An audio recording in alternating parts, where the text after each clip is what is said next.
Hari ini kita mau belajar kebenaran firman Tuhan. Saya beri judul firman Tuhan, The Power of Worship. Kekuatan dari penyembahan. Kita mau belajar yang pertama, saudara. Yang pertama kita belajar, Tuhan itu adalah Tuhan yang cemburu. Ini bukan kata saya saudara.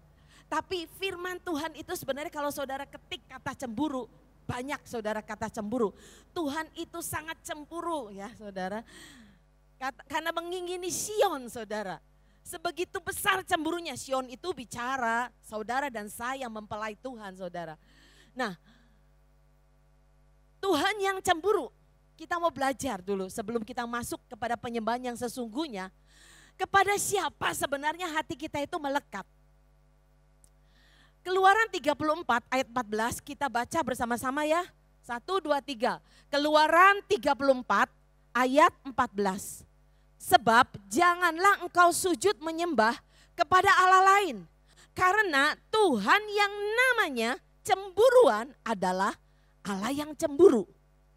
Jadi firman Tuhan jelas mengatakan Tuhan yang kita sembah adalah Tuhan yang cemburu saudara. Loh kok bisa ya Tuhan itu cemburu ya? Gimana sih maksudnya? Nah, kemudian saudara saya itu belajar buka-buka ya. Jadi kata cemburu saudara. Jadi ada kutipan ya, kutipan dari The New Living Translation ya saudara. Ini bukan dari terjemahan langsungnya, tapi ini penjabaran ya, Keluaran 34 ayat 14 tentang kata cemburu saudara. You must worship no other gods but only the Lord, for He is a God who is passionate about His relationship with you. Jadi katanya ya, engkau tidak boleh menyembah kepada ilah-ilah lain kecuali Tuhan saja. Oleh karena dialah Tuhan yang sangat bergairah. Passionate saudara, sangat bergairah dalam hubungan persekutuan dengan saudara dan saya. Jadi saudara ternyata rupanya Tuhan yang kita sembah itu adalah Tuhan yang mengasihi kita dengan penuh gairah. Tuhan yang mengasihi dengan penuh gairah orang-orang yang dikasihinya. Jadi Tuhan yang kita sembah itu Tuhan yang penuh gairah. Mengasihi kita dengan penuh gairah, saudara. Nah, karena itu saudara, karena sedemikian besarnya kasih Tuhan itu terhadap kita, sehingga di dalamnya itu terkandung rasa cemburu. Saking sayangnya, saking kasihnya besar kepada kita. Kenapa saudara? Manusia bisa cemburu ya saudara. Manusia kan punya rasa cemburu. Kalau manusia rasa cemburunya mengerikan sekali saudara. Kecemburuan manusia beda dengan kecemburuan Tuhan. Kalau kecemburuan Tuhan itu gini saudara. Kecemburuan Tuhan itu karena besarnya gairahnya untuk memproteksi kita dari apa saudara? Dari pengaruh dunia dan iblis. Luar biasa ya saudara. Waktu saya mengerti kebenaran ini. Tuhan kita itu luar biasa sangat mengasihi kita. Dia itu cemburu kalau kita itu ya main mata sama dunia. Begitu kita itu hati kita menyimpang bergeser. Hati kita udah bergeser nyimpang. Kita senang sama yang lain saudara. Senang sama apa? Ya banyak saudara. Senang sama ya urusin fokus duit, urusin kerjaan, urusin apa lagi. Mungkin kita sama anak kita terlalu sangat sayang berlebihan. Karena jadi kecemburuan Tuhan, karena begitu besar gairahnya kepada kita, Tuhan itu proteksi kita saudara. Supaya kita nggak kena pengaruh dunia, nggak kena pengaruh iblis. Ternyata kalau kita perhatikan saudara, bagaimana caranya supaya membuat Tuhan itu nggak cemburu? Yaitu dengan cara melekatkan, dengan cara kita terus melekatkan hati kita kepadanya. Nah, ini merupakan hal yang sangat penting berkaitan dengan penyembahan. Jadi terus melekatkan hati kita pada Tuhan. Caranya gimana saudara melekatkan hati kita pada Tuhan? Ya mau gak mau saudara, kita terus harus bangun relationship dengan Tuhan setiap hari. Makanya saat teduh kita jangan pernah bolong saudara. Setiap kita harus punya hubungan pribadi masing-masing dengan Tuhan. Bukan ombyokan, bukan rame-rame. Jadi kalau di gereja saudara ini penyembahan korporat. Tapi kalau di rumah saudara pribadi dengan Tuhan face to face. Setiap kita harus punya itu saudara. Lekatkan hati kita kepada Tuhan. Karena Alkitab berkata janganlah engkau sujud menyembah kepada Allah lain. Jadi kita harus melekatkan hati kita sama Tuhan mau gak mau saudara. Karena dunia dengan gravitasinya sangat mengerikan. Sangat mengerikan saudara. Kita pegang gadget ya saudara, sehari ini bisa berapa jam saudara. Daripada kita baca Alkitab. Coba perhatikan itu. Karena Tuhan itu Allah yang cemburu, jangan menyembah Allah lain. Jangan, Tuhan berkata. Jadi Tuhan mau supaya hati kita tetap terus bergairah dan menyembah kepada Tuhan. Tuhan mau supaya mata hati kita itu gak berpaling kepada Tuhan. Ada banyak orang belajar tentang penyembahan itu seperti apa saudara. Ada orang gak mengerti. Oh penyembahan itu di gereja. Kalau nyanyi lagu slow. Haleluya 12 kali. Itu penyembahan. Oh kalau kita berbahasa roh. Hiarala masyeni maravo. Ndaralavo hiere. Itu penyembahan. Saudara saya mau katakan saudara, itu hanyalah bagian dari bentuk penyembahan. Bagian dari bentuk penyembahan, bagian kecil saja saudara.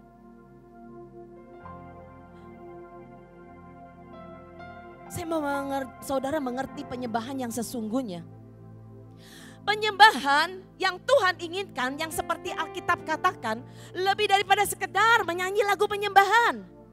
Lebih dari sekedar berbahasa roh. Tetapi bagaimana sikap hati kita di hadapan Tuhan dalam kehidupan kita sehari-hari. Itu penyembahan yang sesungguhnya. Sikap hati yang seperti apa saudara? Sikap hati di mana saudara? Yang terus menerus menyatakan rasa kasih kita kepadanya. Dengan melekatkan hati kita hanya kepada Tuhan. Terus menerus menyatakan rasa kasih kita, rasa cinta kita kepada Tuhan. Kenapa ada lagu Walk with God? Berjalan dengan Tuhan setiap hari. Talk with God, bicara dengan Tuhan setiap hari.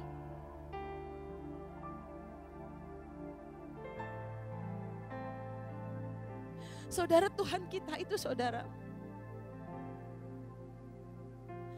Tuhan yang bisa saudara kita rasakan.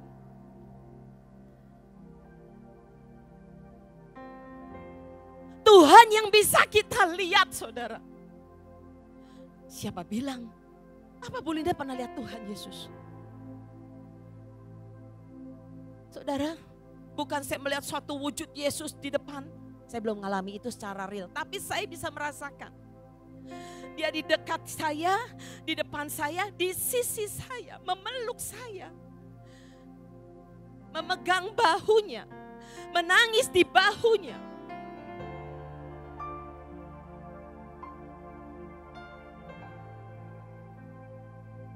Jadi sekali lagi penyembahan itu saudara.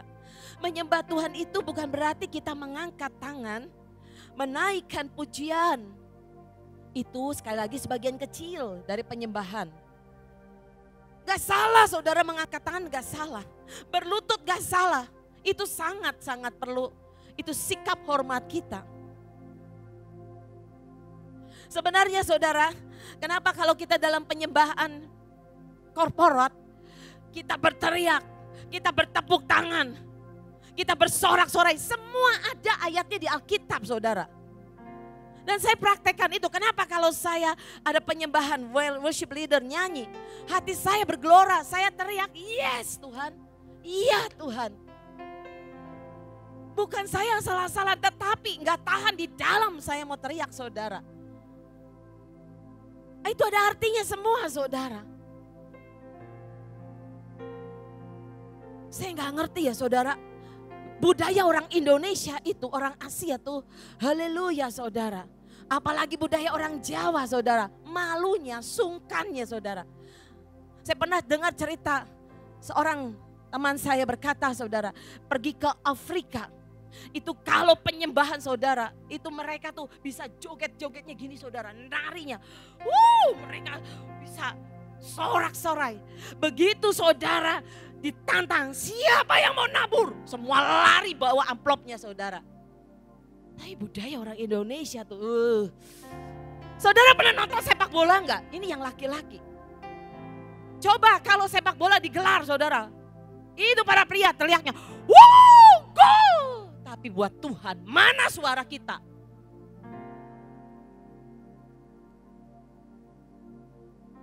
Saya nggak tahu kapan gereja ini ketika menyembah gegap gempita. Dan orang nangis dan orang sujud menyembah. Semua bebas. Saya berdoa satu hari itu, one day terjadi, saya berdoa saudara. Tapi kita harus mengerti kebenarannya saudara.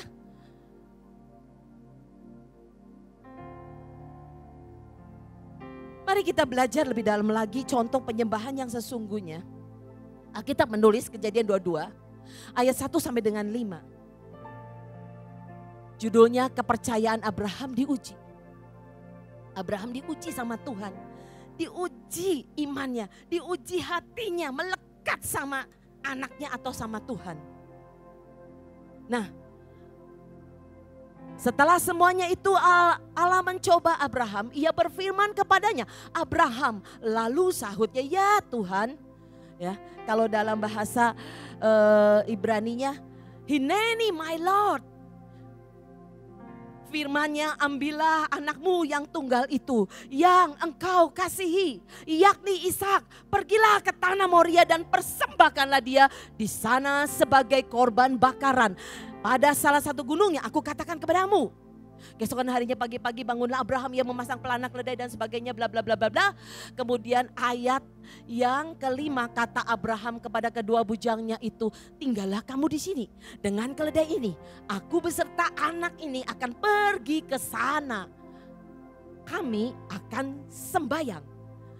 Sesudah itu kami kembali kepadamu. Nah, saudara, jadi ketika Tuhan itu melihat hati Abraham ini mulai goyah. Karena Abraham ini sangat mengasihi anaknya Ishak. Anaknya tunggal.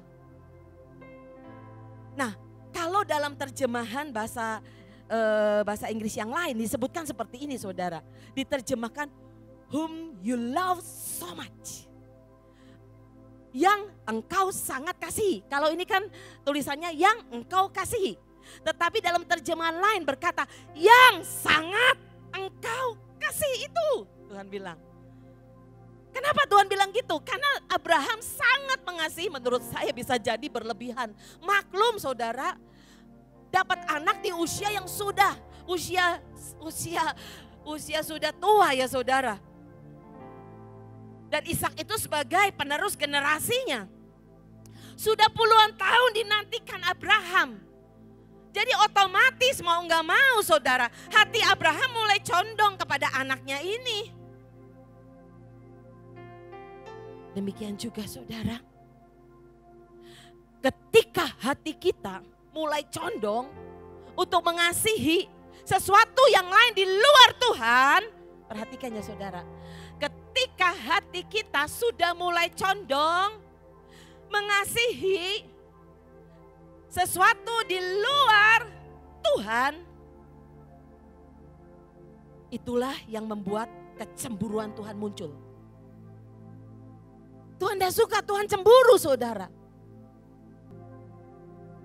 Saudara, tadi saya katakan, kalau Tuhan cemburu itu sekali lagi, karena Tuhan itu besar kasihnya, dia mau proteksi kita saudara. Bukan Tuhan egois saudara, tapi kalau cemburunya manusia, itu egois saudara. Saudara coba lihat kalau lihat di TV ya saudara, suami yang cemburu, ya kata cemburu itu sebenarnya kata ada burn, api cemburu saudara, membakar sehingga bisa membakar orang-orang di sekitarnya. Mengerikan sekali. Ada suami bakar istrinya gara-gara cemburu saudara. Karena egonya yang mengasihi tapi sekaligus ingin apa saudara? Ingin memiliki dan ingin menguasai. Itu manusia saudara.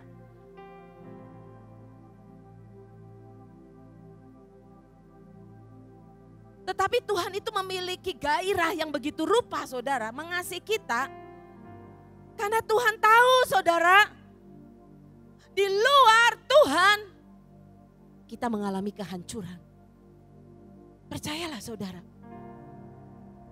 Begitu hati kita menyimpang, berpaling di luar Tuhan, kita akan mengalami kehancuran. Jadi ya saudara, yang tadi saya katakan, Abraham. Waktu Tuhan lihat Abraham, bisa dimaklumi memang seperti itu. Tetapi Tuhan lihat ya, Tuhan cemburu. Karena Abraham hatinya sudah berpaling mulai ya, lebih mengasihi condong ke Ishak ini saudara. Tuhan berkata, cukup Abraham. Ini membuat aku cemburu. Sehingga keluarlah perintah, aku mau menguji hatinya.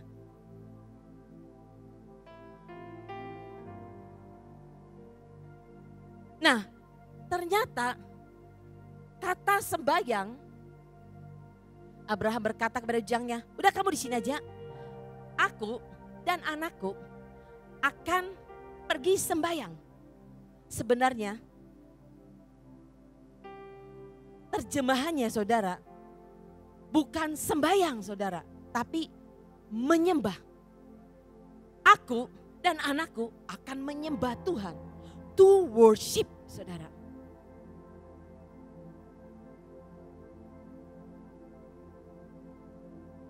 Jadi ketika Abraham mendengar Tuhan berkata,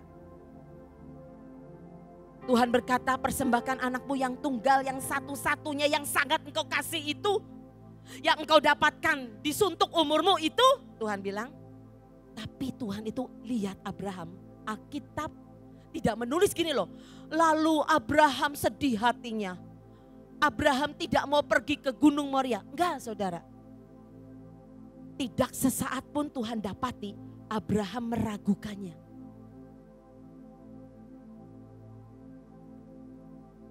Sampailah Abraham di puncak gunung. Sebenarnya Ishak itu adalah gambaran Tuhan Yesus sendiri saudara. Tuhan Yesus rela tanpa paksaan. Dengan passion. Makanya filmnya judulnya The Passion saudara. Passionnya, gairahnya itu saudara. Menyelamatkan saudara dan saya. Yesus rela tanpa paksaan naik ke mezbah. Dihabiskan, dipersembahkan, dikorbankan saudara. Itu gambaran Ishak itu saudara. Nah, yang ajaib saudara, Bapak dan anak ini sepakat. Abraham mengerti, hatinya mulai condong ke Ishak, maka Tuhan memerintahkan seperti itu. Dan Ishak saudara, dia mengerti waktu di sana. Ini sudah komplit semua, kayu ada, apinya ada, semuanya ada. Mana korbannya? Dan Ishak tahu bahwa dialah adalah korban yang dipersembahkan. Jadi bapak dan anak ini tahu arti penyembahan. Jadi sebenarnya arti to worship, menyembah itu artinya apa saudara? Memberikan yang terbaik dan yang paling baik dari hidup kita kepada Tuhan. Itu penyembahan saudara. Jadi kata worship ini saudara, jelas artinya memberikan yang paling terbaik dalam hidup kita. Yang sangat terbaik.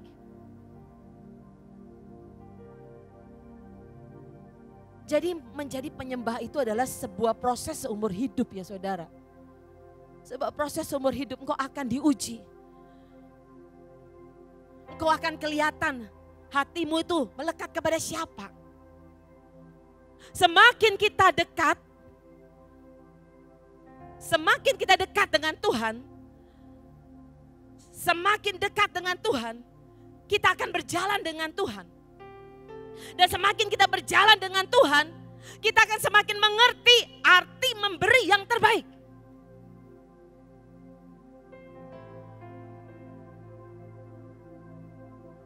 Banyak orang memberikan sisa, memberikan remah-remah.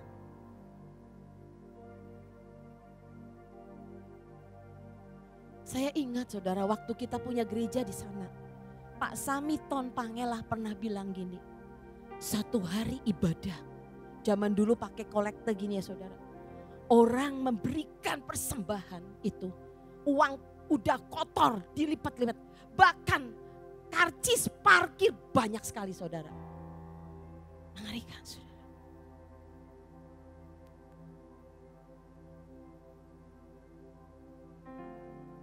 Menyembah adalah,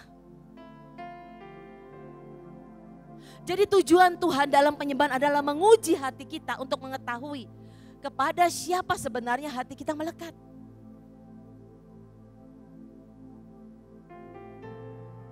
Jadi sekali lagi menyembah itu memberi yang terbaik dari apa yang engkau punya dalam hidupmu. Apa saja, waktu kita, tenaga kita, semuanya.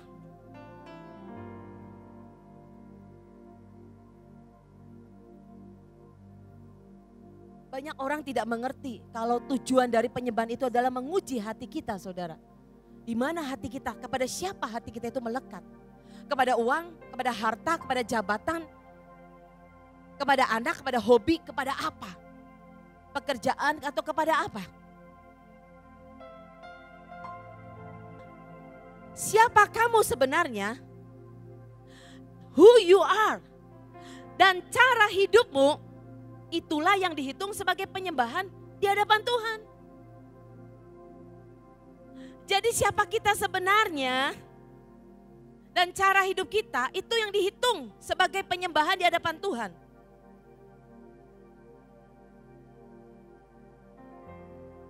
Supaya lebih jelas ayatnya berkata begini. Yohanes 4 ayat 23, The Message menulis seperti ini. Tapi sudah tiba waktunya bukan sebagai apa engkau dipanggil dan di mana engkau menyembah. Bukan soal engkau menyembah di mana katanya. Bukan soal bagaimana caramu menyembah. Tetapi siapa engkau sesungguhnya dan bagaimana engkau hidup, itulah yang diperhitungkan Tuhan.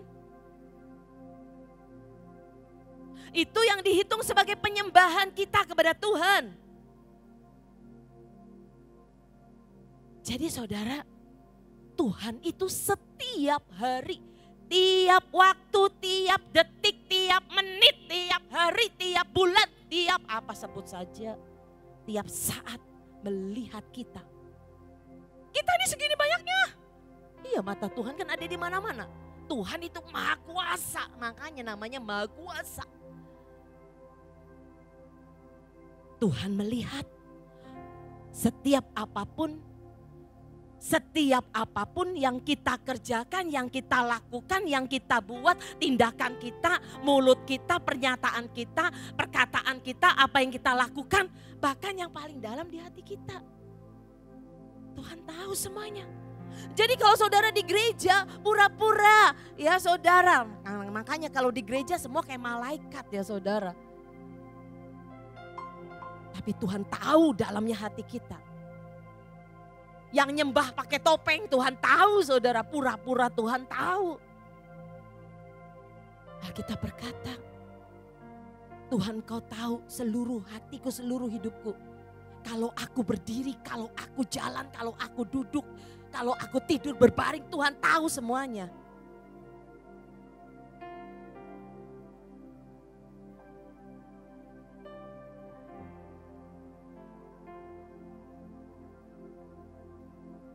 Dan bukan hanya itu saja saudara.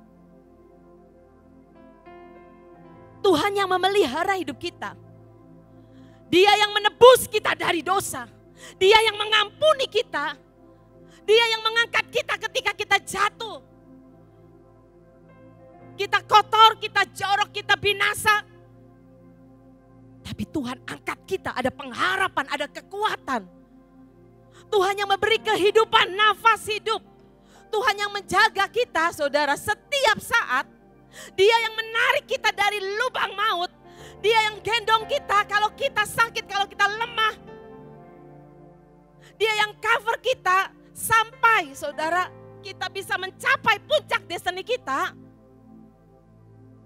Dia Tuhan yang hidup. Setiap kita yang mengerti ini saudara akan menyembah Tuhan dengan seluruh kebenaran dan seluruh pengertian.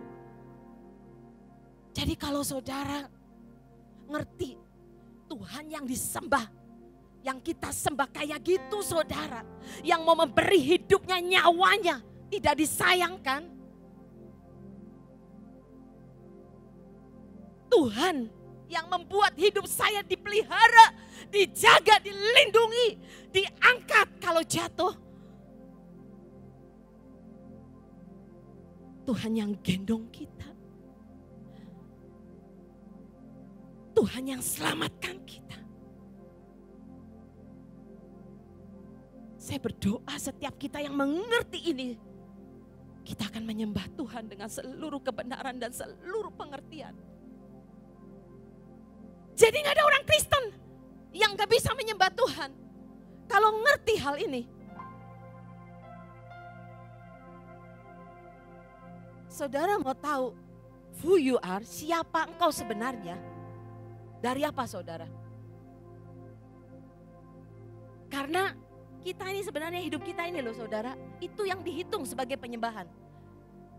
Jadi kalau saudara ya, 60% dalam hidupmu, kalau 60% dalam hidupmu yang saudara lakukan, yang saudara pikirkan ya. Jadi 60% ya hidup kita nih, apa yang kita pikirkan, apa yang kita lakukan, tindakan kita itu semua menunjukkan who you are. Menunjukkan dirimu yang sesungguhnya.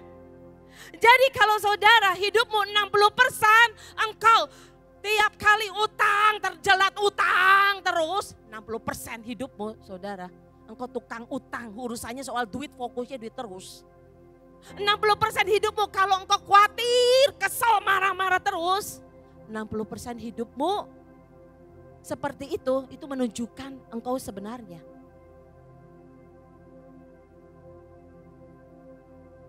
Tapi kalau saudara, yang 60% itu saudara, engkau melayani Tuhan, engkau bicara tentang Tuhan, hatimu buat Tuhan, tertuju pada Tuhan.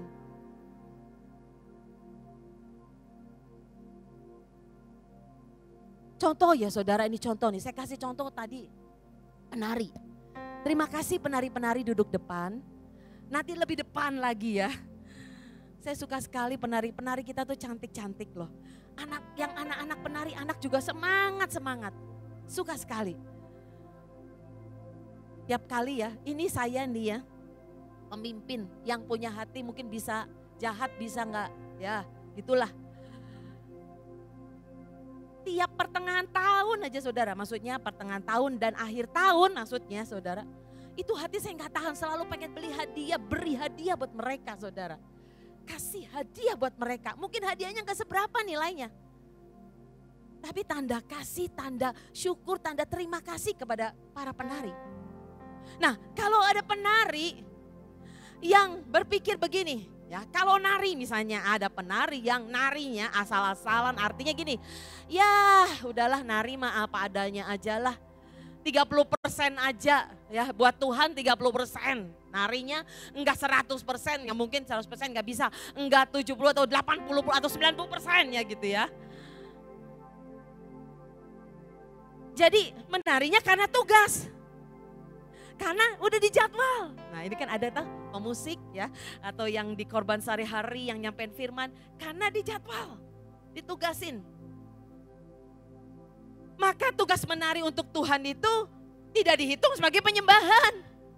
Kenapa? Karena dia menari karena tugas. Tapi dihitung sebagai apa? Senam rohani yang menyehatkan. Ya atau menari kan senam saudara. Senam rohani yang menyehatkan.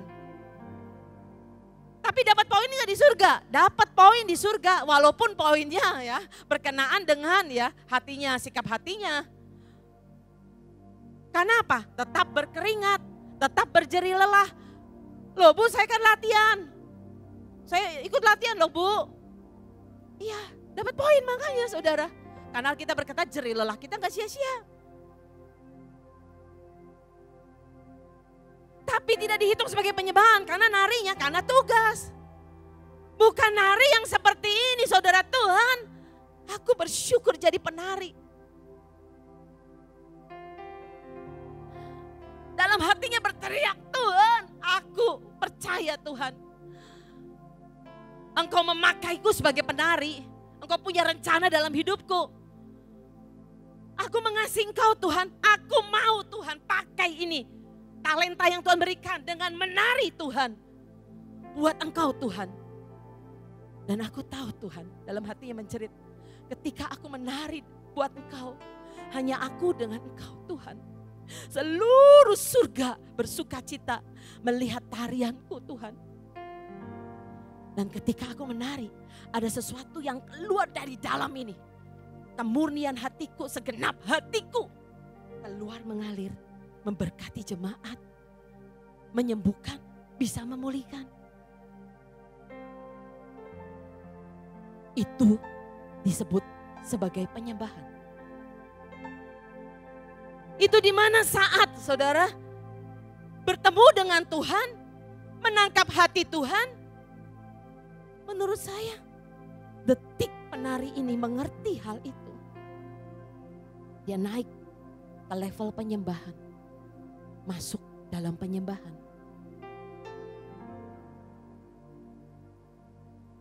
Jadi di gereja nih, ada banyak orang di gereja menyembah memuji Tuhan. Tapi pikirannya, fokusnya ke masalah rumah, ke masalah tagihan, ke masalah utang. Utang yang belum dibayar, ke masalah lainnya. Nah, the real orang itu memikirkan tagihan, memikirkan utang. Bukan sebagai penyembah Tuhan.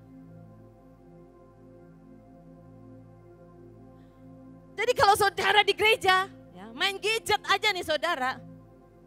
The real orang itu bukan mendengarkan firman Tuhan. Tidak sedang menyembah Tuhan.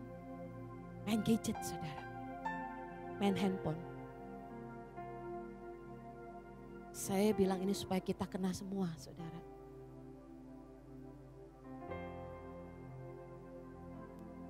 Penyembahan itu yang di sini saudara.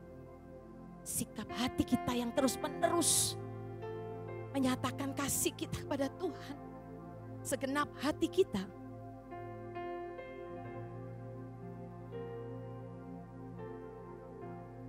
Jadi kalau ada pendoa-pendoa ini berdoa nih ya, pendoa-pendoa berdoa. Kalau pendoa-pendoa ini berdoa, ya. Tapi ya, sebenarnya di dalamnya imannya nggak percaya, imannya nggak nyampe. Yang didoakan itu bisa jadi asbun ya, asal ngomong, asal bunyi ya. Tanpa iman, tidak ada kepercayaan, itu tidak dihitung sebagai pendoa, tidak dihitung sebagai penyembah. Itu tidak dihitung berdoa saudara. Sebab Alkitab berkata tanpa iman adalah dosa.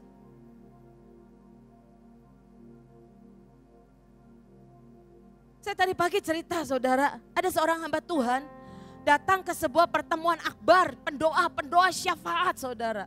Dari berbagai pulau-pulau bangsa bahkan. Banyak orang datang untuk berdoa. Tetapi Tuhan berkata, tidak ada roh doa. Tidak ada api doa. Engkau tahu Tuhan berkata, iblis sedang melepaskan roh kegiatan. Wih, saya juga waktu dengar cerita ini kaget saudara.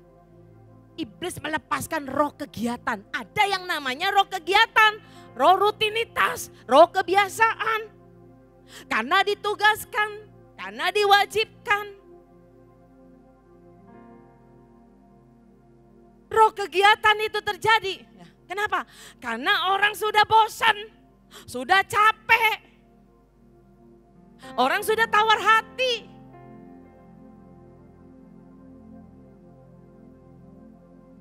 Tertidur, gereja tertidur. Doanya menjadi sebuah rutinitas kebiasaan. Saya ini sering berdoa ya saudara. Tanya Pak Petrus, tanya Andi. Kalau mau perjalanan pergi keluar kota. Saya doa, Tuhan Yesus kirim malaikat Tuhan depan, belakang, kanan, kiri. Menjaga bla bla bla. Saya ini sering doanya itu seperti itu ya. Tiba-tiba Roh Kudus ngomong gini, kamu doanya katanya. Doa ya. Rutinitas. Roh kegiatan tuh kayak gitu saudara. Prosedural ya. Kayak gitu saudara. Terprogram ya. Tapi enggak dari dalam sini saudara. Saya berubah saudara. Tuhan aku enggak mau. Berapa banyak kita doa makan kan sering begitu toh saudara. Tapi kalau kita jadi pendoa, berdoa buat bangsa, berdoa untuk banyak hal. Jangan sampai ada roh kegiatan. Tidak ada roh doa, tidak ada api doa. Lagi cepat ya saudara. Begitu juga deklarasi saudara. Kalau kita deklarasi berapa banyak? Saya pernah ada satu grup ya saudara. Satu grup tuh gini saudara, bagus sekali. Satu grup isinya deklarasi. Setiap orang ya harus ketik ya deklarasi yang dia ucapkan.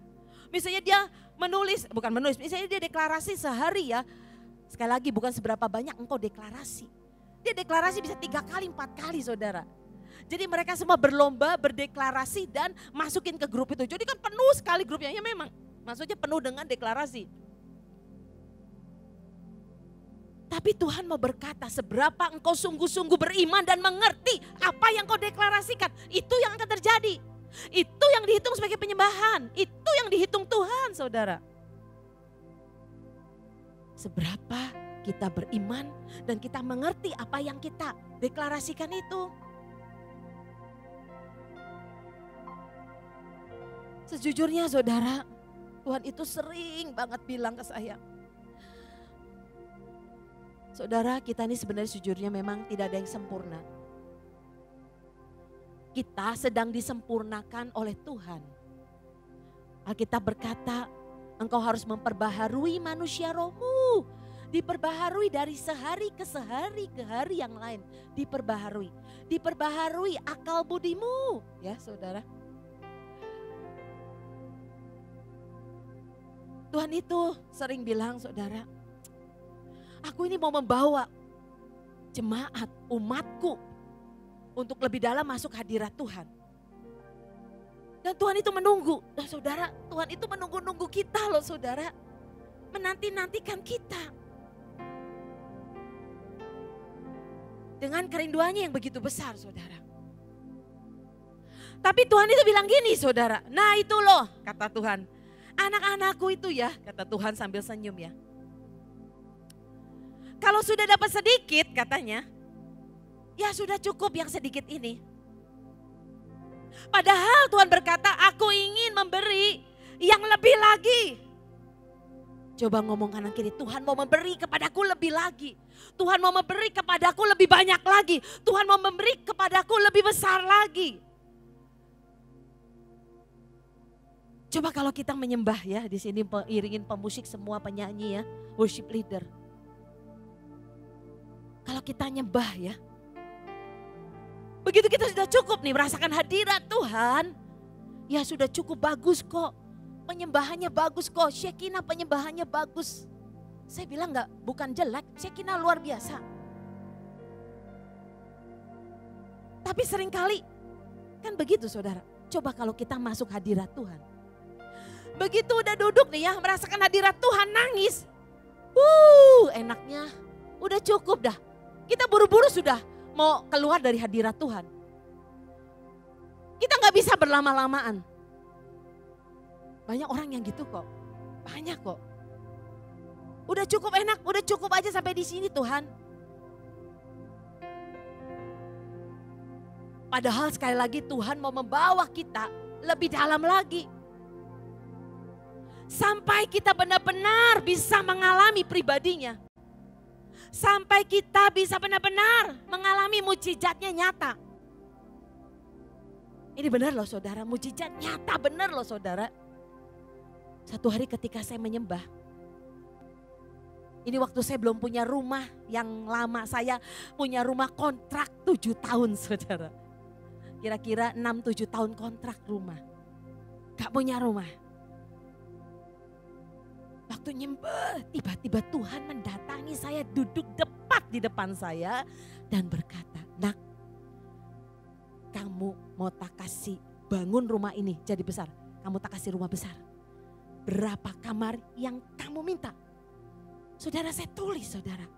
1 kamar buat saya dan Pak Petrus.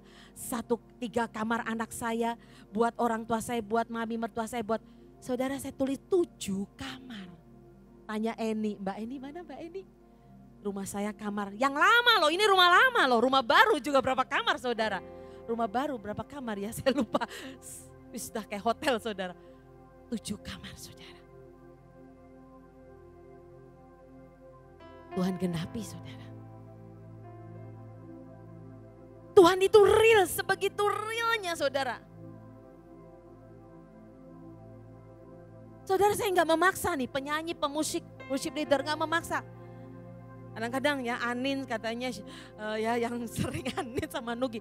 Udah kalau Bu Linda dilihat di situ katanya sudah mulai mukanya.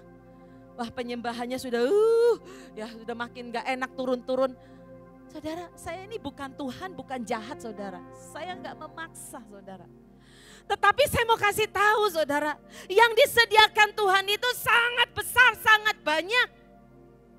Tapi kita mau biasa-biasa aja, kita mau yang cukup-cukup aja. Tuhan berkata tarik itu yang di surga itu tarik, Tuhan berkata.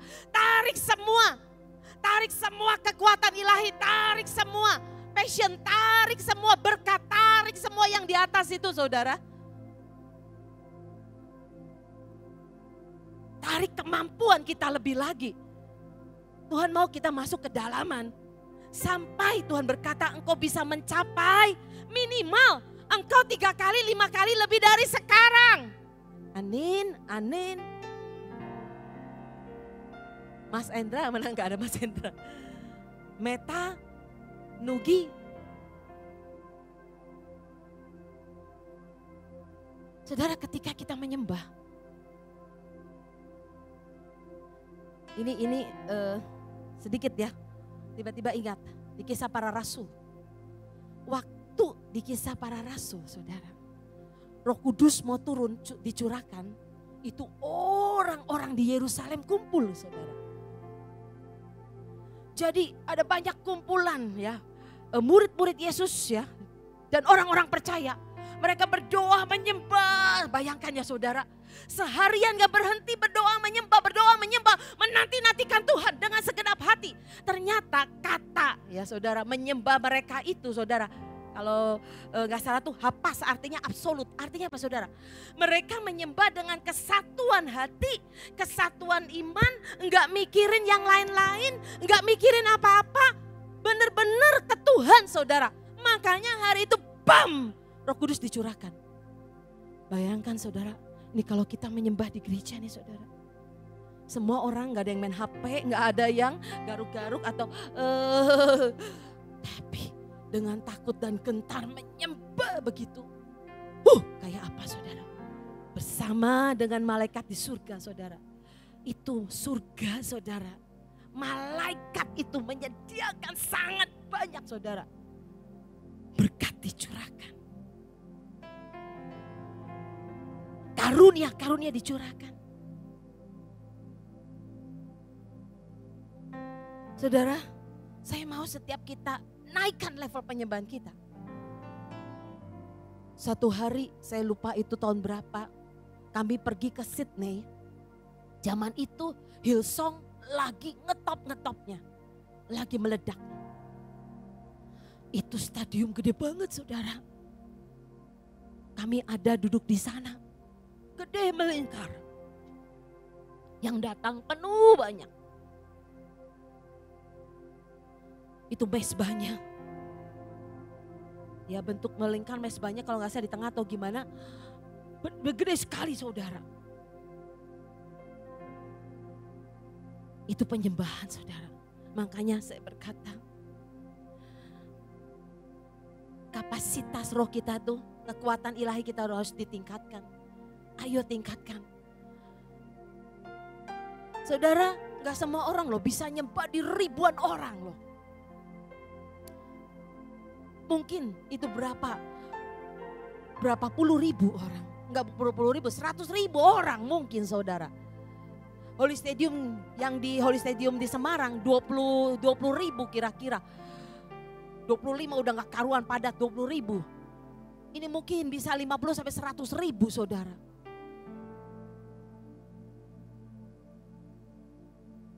Makanya kalau kita nggak dilatih, saudara, kita di surga itu nanti, saudara, sebuah orkestra besar. Malaikat ribuan itu menyembah semua, saudara.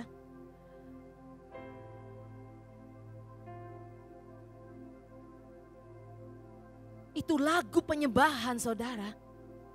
Itu yang duduk di atas bisa dijamah Tuhan. Nangis. Hadiratnya, saudara, jaraknya berapa? Aduh, jauh banget, saudara. Kami duduk di paling atas. Datangnya pas agak telat, saudara. Mesbahnya, mimbarnya, panggungnya di bawah jauh sekali. Tapi hadirat Tuhan luar biasa.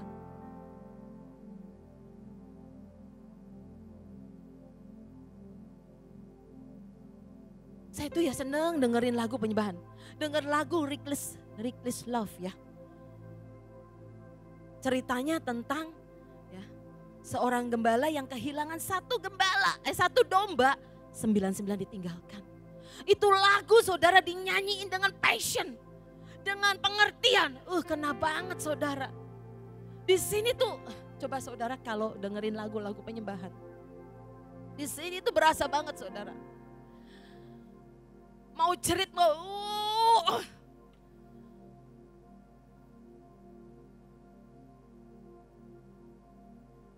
Saya berdoa, saudara, setiap kita mengerti.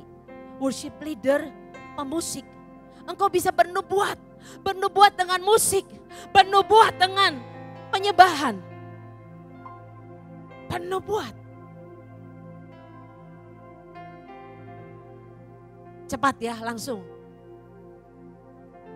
Bagaimana cara hidup kita? Nah, Tuhan tidak akan mempercayakan perkara besar jika kita nggak bisa dipercaya dengan hal yang kecil, yang sepele. Jadi bagaimana cara hidup kita itu? Tuhan lihat, harus dipertanggungjawabkan. Apakah hidup kita di dalam pemborosan? Kita nggak bisa menghitung, kita nggak bisa menimbang, kita nggak bisa memanage. Apakah kita bisa dipercaya soal waktu? Soal uang? Alkitab berkata sebab yang diberkati Tuhan adalah orang yang cara hidupnya bisa dipertanggungjawabkan. Setiap kita tuh punya alarm. Roh Kudus alarmnya. Begitu kita sudah kelebihan nih kita. Ngerjain ini, ngelakuin ini, fokus ke ini. Pasti ada alarmnya Roh Kudus.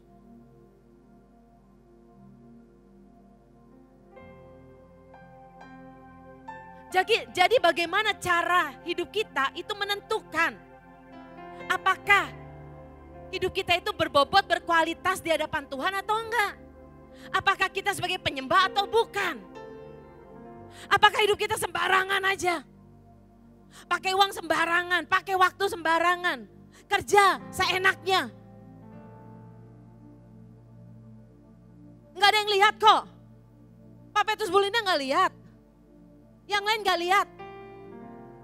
Berapa banyak saudara, saya ini orang pekerja, maksud saya ini karyawan, pernah jadi karyawan, pernah jadi staff di beberapa perusahaan saudara.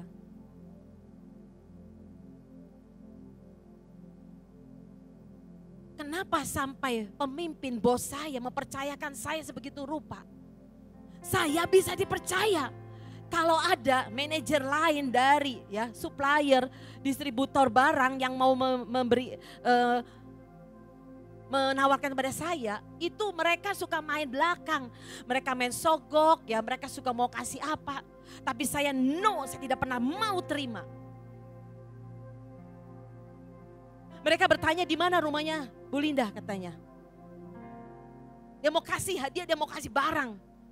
Saya bilang jangan pernah menyebut alamat saya. Bisa dipercaya saudara.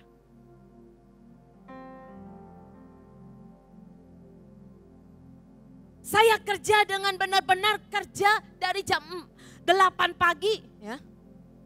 Sampai jam 4 sore, bahkan pulang bisa jam 5 sore, jam 6 sore.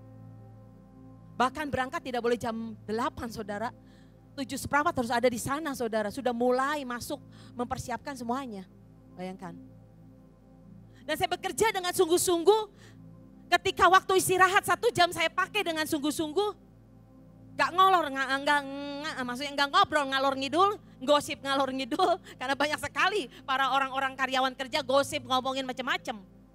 Tapi saya cuma masuk ke gudang, duduk baca Alkitab saudara. Sesudah makan dengan cepat saya duduk baca Alkitab. Enggak ada yang tahu saudara. Ada yang tahu maksudnya orang-orang terdekat. Bos saya tahu? Enggak, bos saya enggak tahu. Tapi bos saya ngerti saudara. Saya dipercaya. Saya diberikan anugerah besar saudara. Saya ini paling bebas kalau minta izin jam. Izin maksudnya izin ya, jam izin untuk saya keluar. Saya sering KKR, ikut KKR saudara. Kenapa? Karena saya bisa dipercaya. Mengatur waktu saya bukan orang tipe bisa disogok. Integritasnya teruji saudara. Berapa banyak gereja Tuhan, pelayan Tuhan, full timer. Integritasnya tidak teruji. Kita tidak bisa dipercaya. Karena cara hidup kita tidak bisa dipertanggungjawabkan.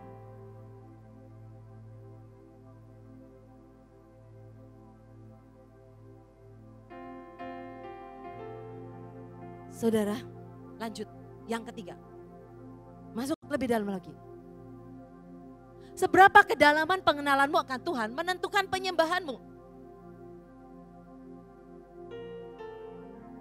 Jadi seberapa engkau bisa mendengar Tuhan, bisa mengerti Tuhan, bisa mengenal Tuhan, bisa melihat Tuhan, Tuhan Allahmu, maka sedemikianlah engkau bisa menyembah.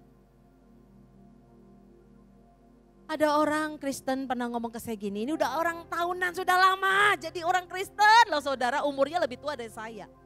Bu, saya nggak bisa merasakan hadirat Tuhan. Kenapa ya? Saya nggak bisa nangis loh kalau menyembah Tuhan. Saya nggak ngerti, mungkin bisa jadi orang ini memang ada kebekuan, ketawaran hati, ada kepahitan, kecewa. Tapi yang pasti orang ini belum mengenal Tuhan.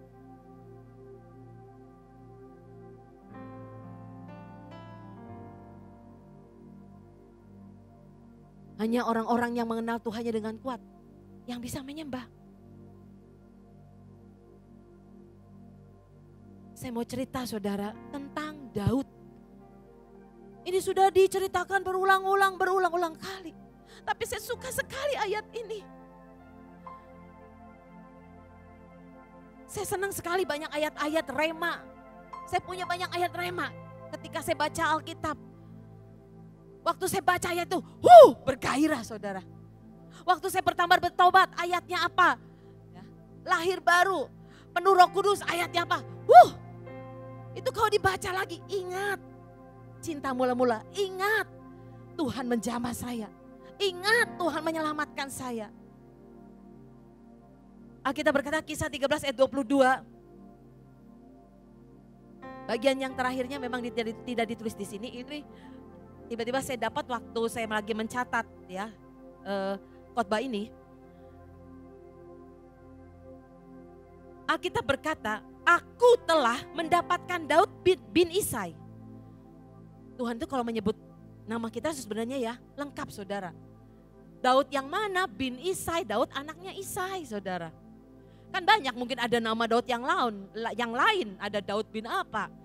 Aku telah mendapatkan Daud bin Isai, seorang yang berkenan di hatiku. Dalam bahasa Inggrisnya orang yang berkenan di hati Tuhan itu adalah a man after my own heart. Yang melakukan segala kehendakku. Nah, The Message punya terjemahan yang menarik saudara. Terjemahannya dikatakan Tuhan itu mengatakan Daud, he is a man whose heart beat to my heart.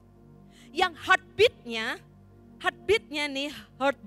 jantungnya maksudnya, detaknya itu searah atau tertuju kepada jantungnya Tuhan.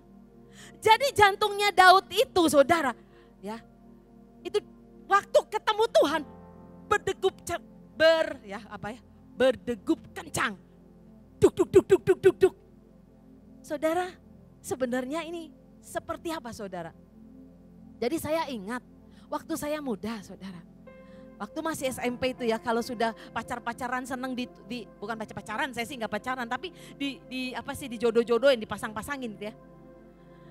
Kalau suka sama ya cowok atau cewek saudara, begitu cowok itu mendekat saudara, mata kita beradu, ya, hati kita berpadu, duk duk duk duk duk duk duk duk duk duk duk duk, gitu nggak saudara?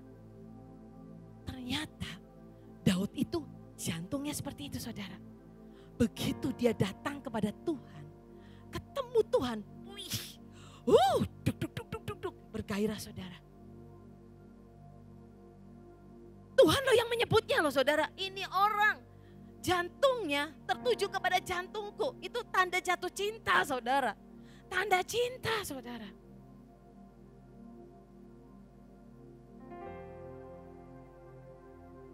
Pernah gak sih kayak gitu sama Tuhan?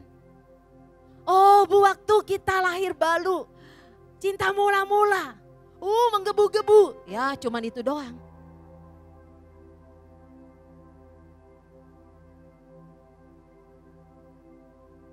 Tapi Daud kan berzina. Loh Daud memang belum sempurna saudara. Daud juga punya banyak kelemahan, tapi menurut saya paling tidak 60% lebih hidupnya itu sebagai penyembah saudara. Karena Tuhan bicara seperti itu.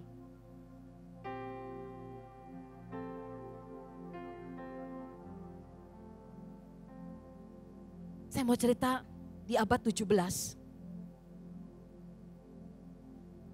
Alkitab berkata sekali lagi, seberapa kedalaman pengenalanmu akan Tuhan akan menentukan penyembahanmu.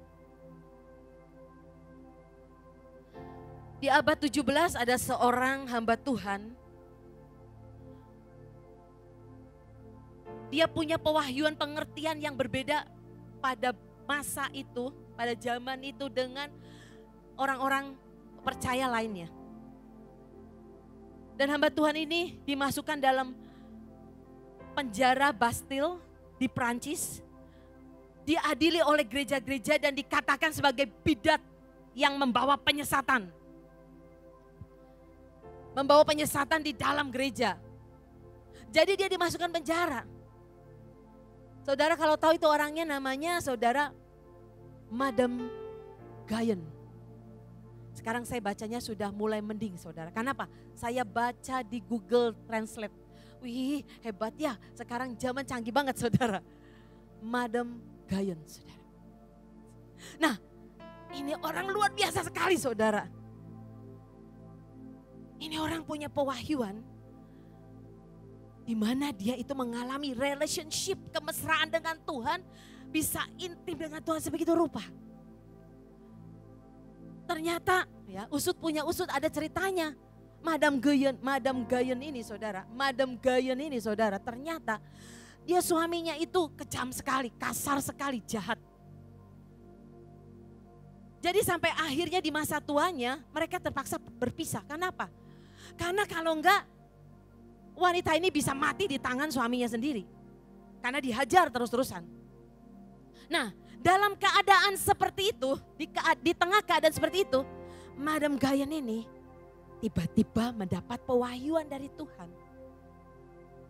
Yang sungguh luar biasa, yang menurut saya ya, sejauh yang saya ngerti, saya tahu saudara, ini wanita yang pertama-tama berbicara dalam hubungan yang mesra tentang Tuhan dengan gerejanya. Hubungan yang begitu sangat mesra sekali.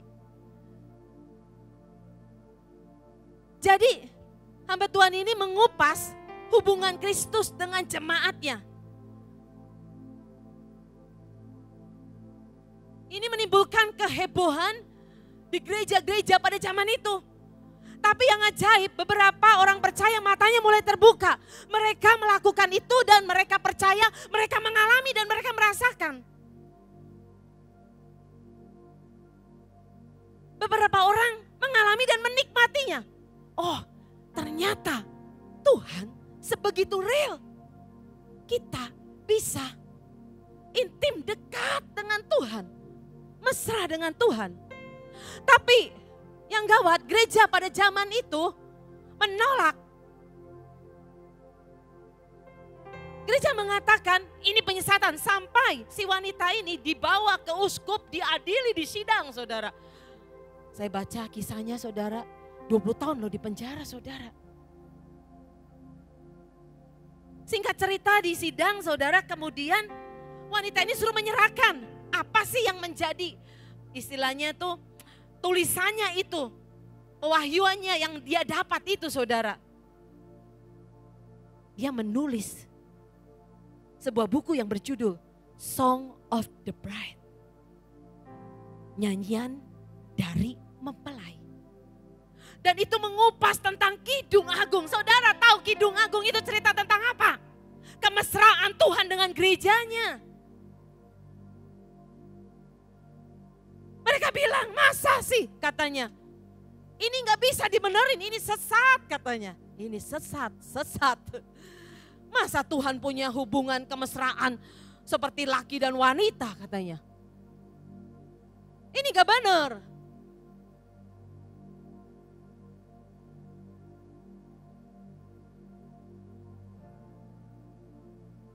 Jadi saudara, kita ini seringkali kan gitu ya saudara. Pikiran kita nih jorok. Ini tabiat dosa kita kan kayak gitu saudara. Kalau sudah masuk yang namanya hawa nafsu ya, itu merusak semuanya.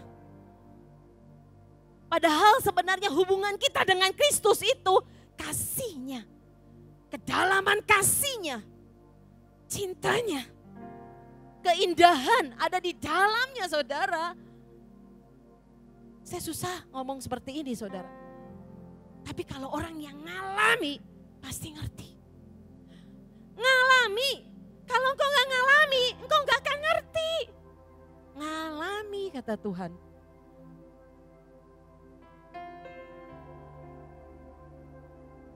Dan yang ajaib 4 abad kemudian saudara, tiba-tiba saudara, banyak hamba-hamba Tuhan mulai mengerti.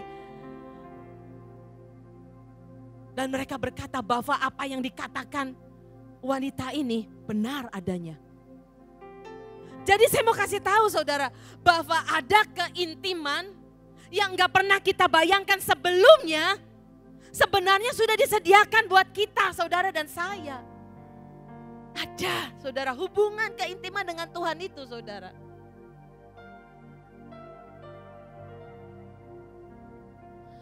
Pernah enggak saudara di hadirat Tuhan?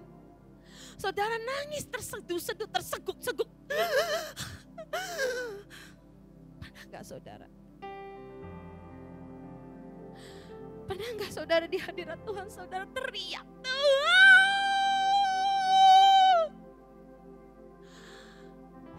Mungkin suara kita enggak keluar. Suara saya enggak keluar. Apa itu enggak dengar itu. Tapi suara di dalam ini saudara. Surga mendengar. Gemanya sampai ke surga saudara. Selama ini kita dibutakan banyak hal saudara.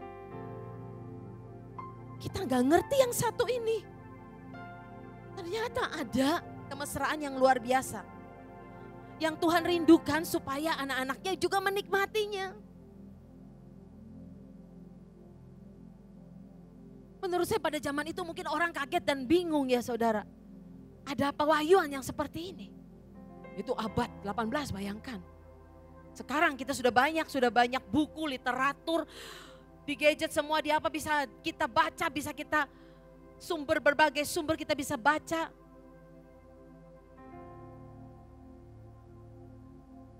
Tapi gereja tidak menyadari hal ini. Anak-anak Tuhan tidak mengalami ini yang menyedihkan. Seolah-olah kalau berdoa Tuhan jauh, nun jauh di sana.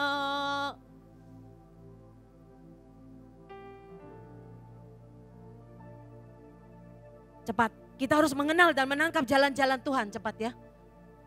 Keluaran 33 ayat 13. Maka sekarang jika aku kiranya mendapat kasih karunia di hadapan Tuhan, beritahukanlah kiranya jalanmu kepadaku sehingga aku mengenal engkau. Ini cerita tentang Musa, saudara.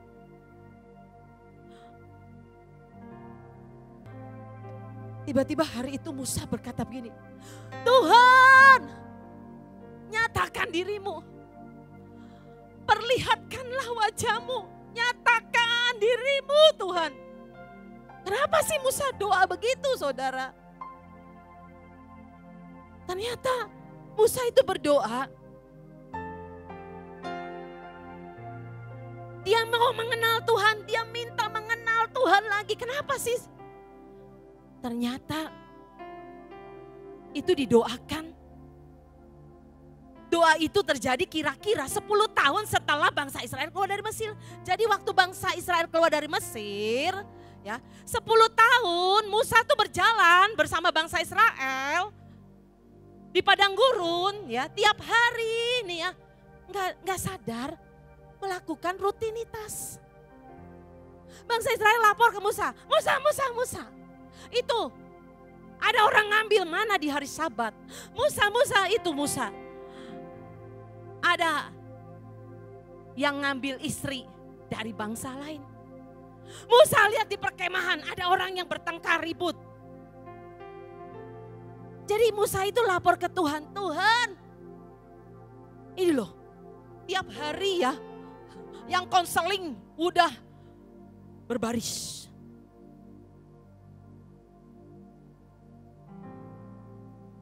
Tidak sadar Musa itu saudara tiap hari isinya cuma apa? Isinya membahas masalah setiap hari. Jadi segudang masalah bangsa Israel tiap hari dia konseling, dia bahas saudara.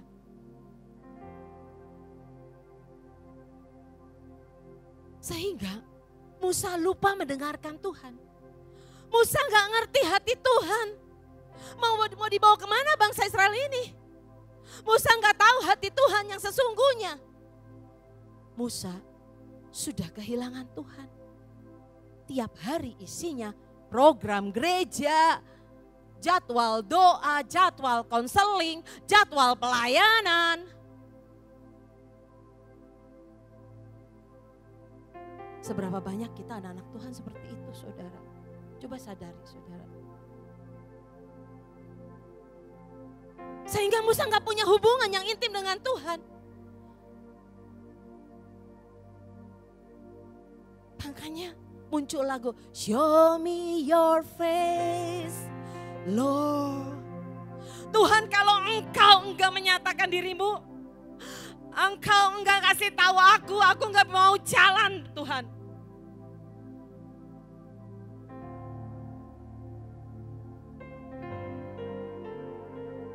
Berapa lama kita jadi Kristen dan melayani Tuhan, tapi kita belum tentu bisa mengenal Tuhan dengan benar. Coba saudara sadari ini.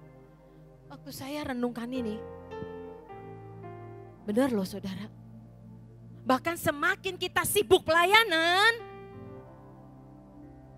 belum tentu kita semakin kenal Tuhan, belum tentu saudara.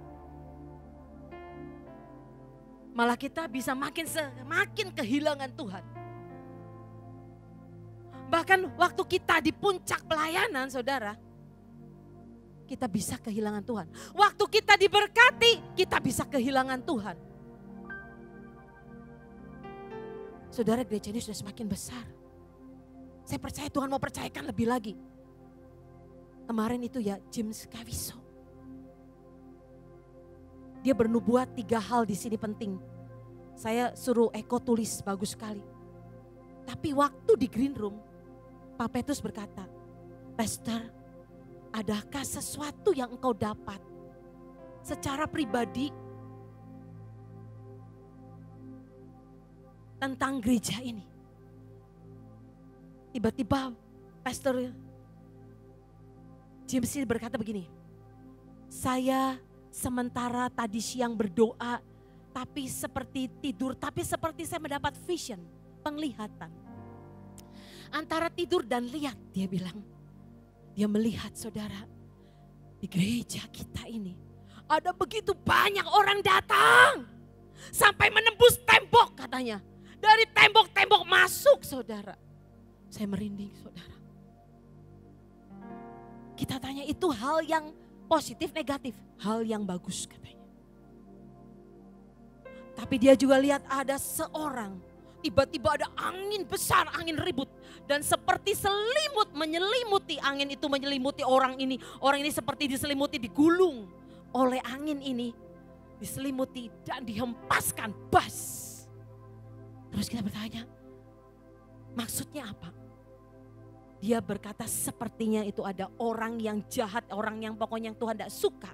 Dan Tuhan mau hempaskan itu saudara. Bisa jadi kekuatan, kuasa kegelapan saudara.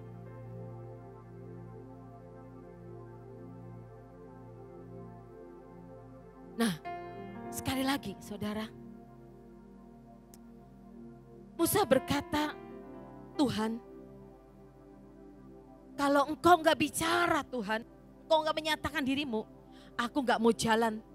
Aku tidak akan melanjutkan perjalanan ini kalau Tuhan tidak memberitahukan jalan-jalannya.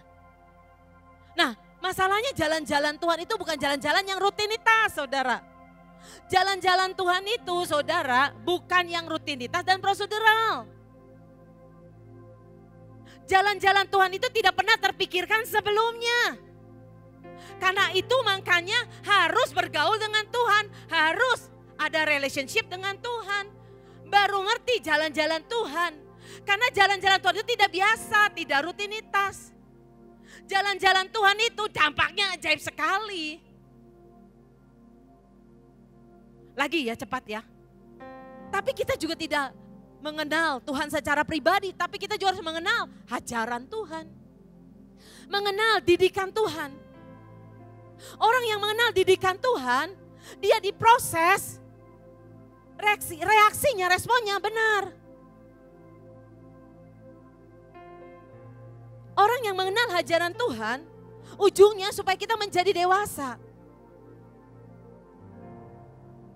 Tapi ada begitu banyak orang yang gak bisa terima ajaran Tuhan. Gak bisa terima ketika diproses sama Tuhan. Sangat gak enak. Reaksinya marah. Berapa banyak kita sering begitu. Reaksinya marah.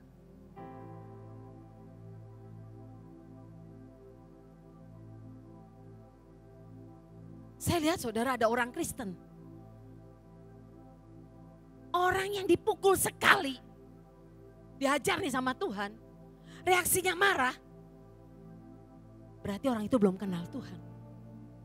Berapa banyak kita itu orang Kristen. Cengeng dan manja. Begitu ditegur. Begitu diomongin yang gak enak aja. Ngutung saudara. Reaksinya marah. Ya ampun baru segitunya. Kecewa, kepahitan. Saudara hati-hati ya dengan kecewa kepahitan. Ini saya mau ngomong saudara. Iblis sedang menyebarkan saudara yang namanya roh penyesatan. Begitu orang pahit kecewa gampang sekali kena roh penyesatan.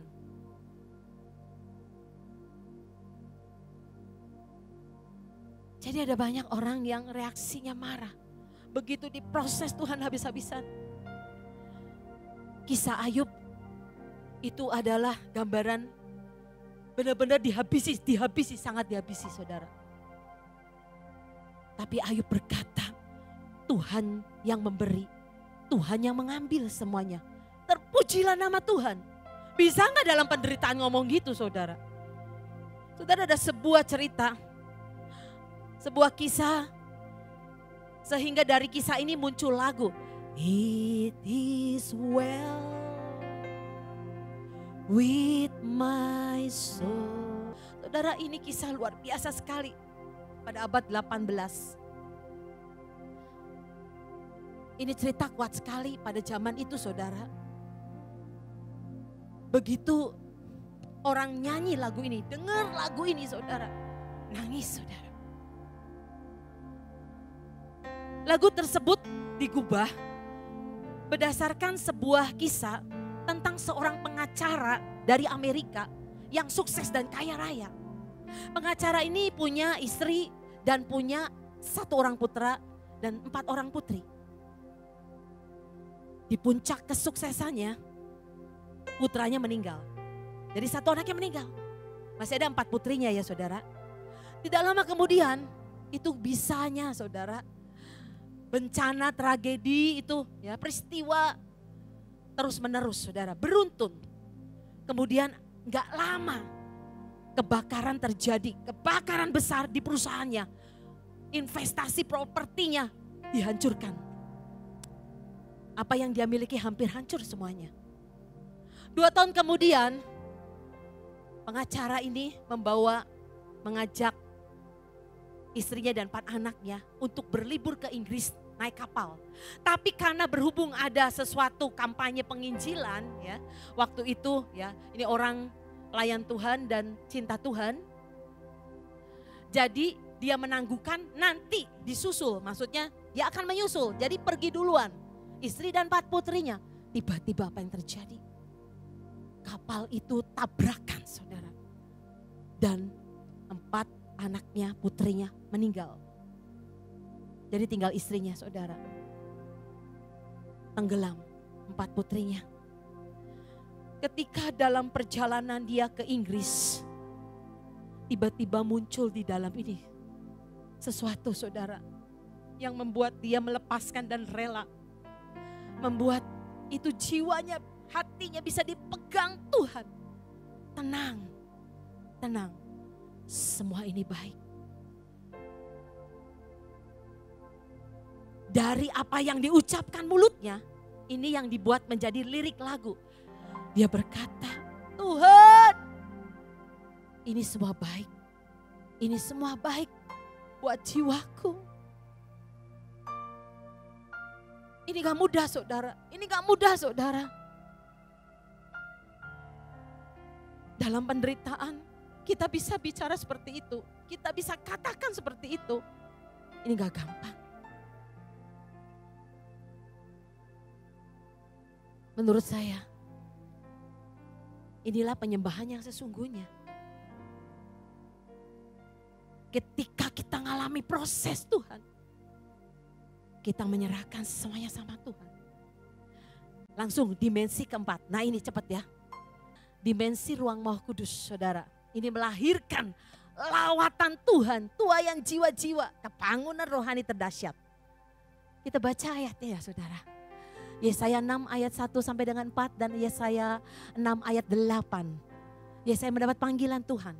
Dalam tahun matinya Raja Uzia, aku melihat Tuhan duduk di atas tahtanya yang tinggi dan menjulang. Ujung jubahnya memenuhi bait sucinya.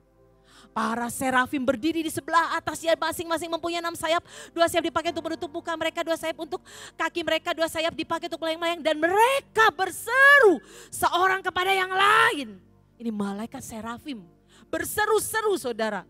Katanya, kudus, kudus, kuduslah Tuhan. Semesta alam, seluruh bumi penuh kemuliaan Tuhan. Maka bergoyanglah alas ambang pintu disebabkan suara orang yang berseru-seru itu. Dan rumah itu pun penuhlah dengan asap. Asap bicara kemuliaan Tuhan, saudara. Jadi tiba-tiba di dalam penyembahan Yesaya pada waktu itu dalam tahun matinya Raja Uzia. Saudara kalau baca tentang Uzia, baca aja lah sendiri ya nanti di Alkitab. Uzia ini raja yang tadinya ini gak bisa apa-apa, diangkat tinggi jadi sombong sekali, saudara. Menurut saya ada satu hari nanti raja-raja, kerajaan segala bangsa, raja-raja itu akan sujud menyembah kepada Tuhan. Kesombongan semua akan runtuh, saudara. Alkitab berkata Yesaya melihat Tuhan dengan pakaian kerajaannya, kebesarannya.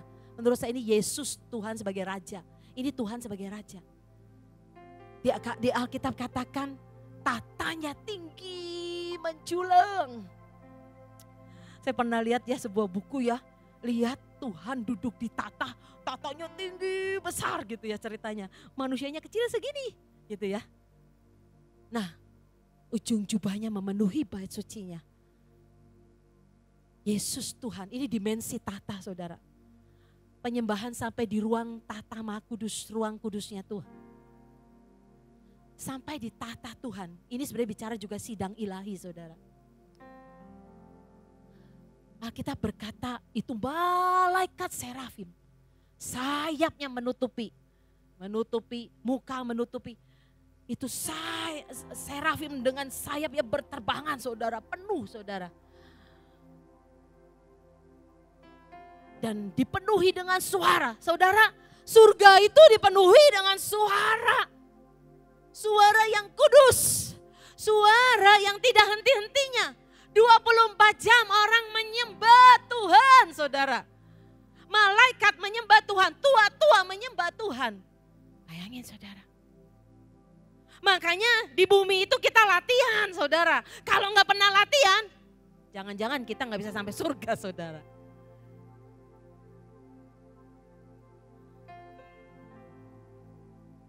Tiba-tiba suara bergemuruh, kudus, kuduslah Tuhan.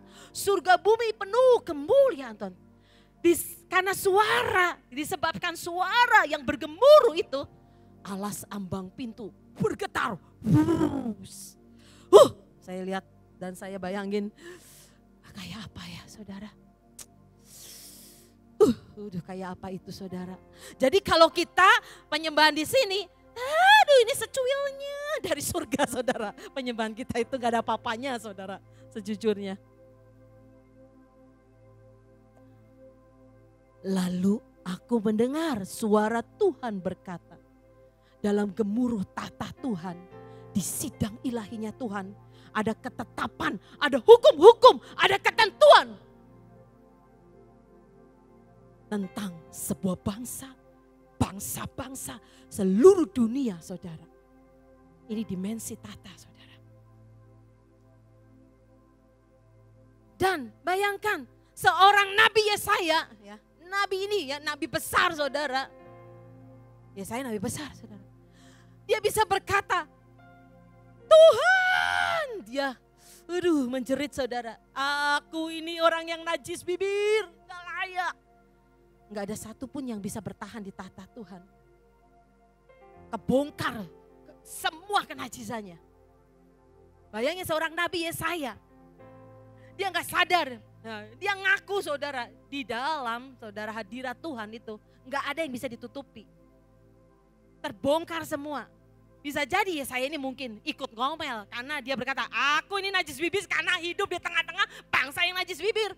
Dia ikutan juga.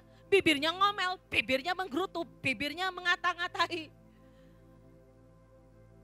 Dan apa yang terjadi, saudara? Tuhan berkata, siapakah yang akan aku utus? Ternyata, saudara, di dalam dimensi tata Tuhan, itu akan menghasilkan hati misi. Hati yang memiliki beban-beban akan jiwa-jiwa yang belum diselamatkan, saudara. Yang belum dijangkau. Dan rela diutus apapun, berapapun harganya, bayarnya, rela diutus. Saudara, siapa tahu satu hari kita akan pelayanan ke pedalaman. Saya sih mau. Saya tuh orang yang paling senang terima tantangan, saudara. Makanya saya disuruh ke China, mau, saudara. Kalau hari ini Tuhan suruh, Linda, kamu ke China lagi ya? Saya mau. Keinginanmu adalah nyawaku, Tuhan.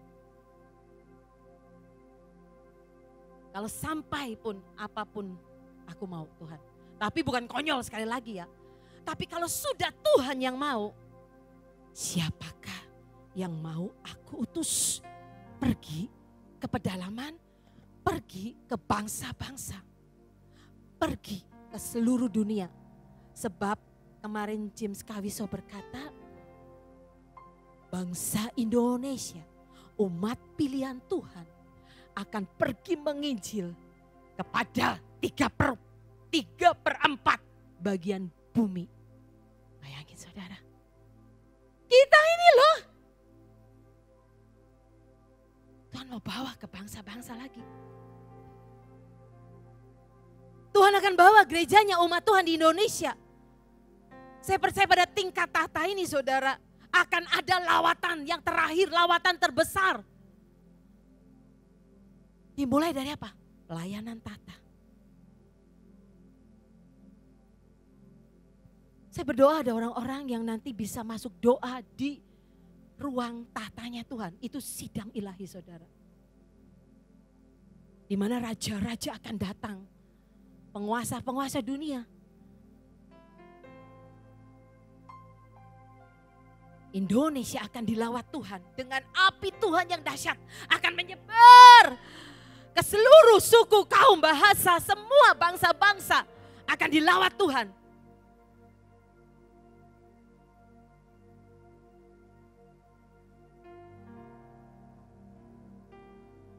Saya berdoa, saudara, akan terjadi.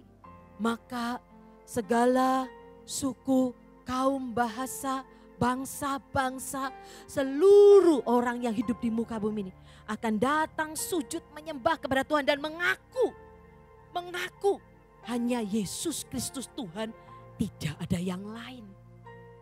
Akan terjadi, saudara, akan terjadi.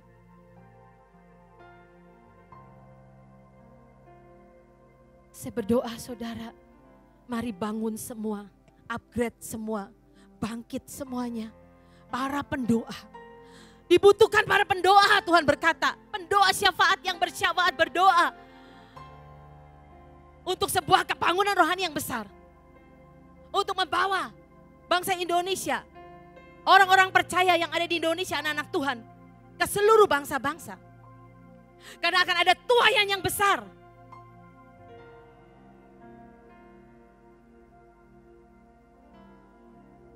Mari, saudara, kita mau upgrade semuanya. Semua bangkit berdiri. Mari angkat tangan kita di hadapan Tuhan. Aku terima, Tuhan, sesuatu yang sedang dialirkan. Turun mengalir. Turun mengalir. Sampai masuk di hati kami, Tuhan. Di relung hati kami yang paling dalam. Engkau bicara, Tuhan, bicara, Tuhan. Saya tahu ada begitu banyak orang yang berdoa dan menjerit. Ada banyak hal kita mengalami pergumulan dan masalah. Sesuatu diturunkan. Kihara pasyid. Kalau engkau merasa sakit, ada penyakit, kau angkat tangan di hadapan Tuhan. Kalau engkau merasa hatimu beku, hatimu pahit, kecewa, hatimu khawatir, angkat tanganmu di hadapan Tuhan. Aku ingin mendengar suaramu, Tuhan. Aku ingin menyentuhmu, Tuhan. Aku ingin menyentuh ujung jubahmu dan tidak akan pernah ku lepaskan Tuhan. Dan rohku akan bangkit Tuhan. Aku tahu Tuhan, aku tidak mau hidup biasa-biasa. Aku sudah muak bosan dengan hal yang biasa Tuhan. Bawa Tuhan, bawa Tuhan. Lebih masuk lagi Tuhan. Bawa setiap kami berubah Tuhan. Gereja ini berubah Tuhan.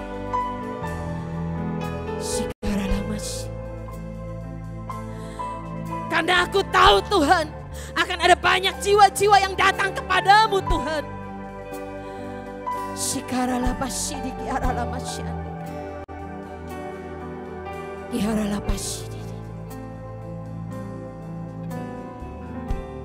Ketika Abraham mengerti arti penyembahan yang sesungguhnya, to worship, aku mau pergi menyembah Tuhan, memberikan yang terbaik, paling baik dalam hidupku.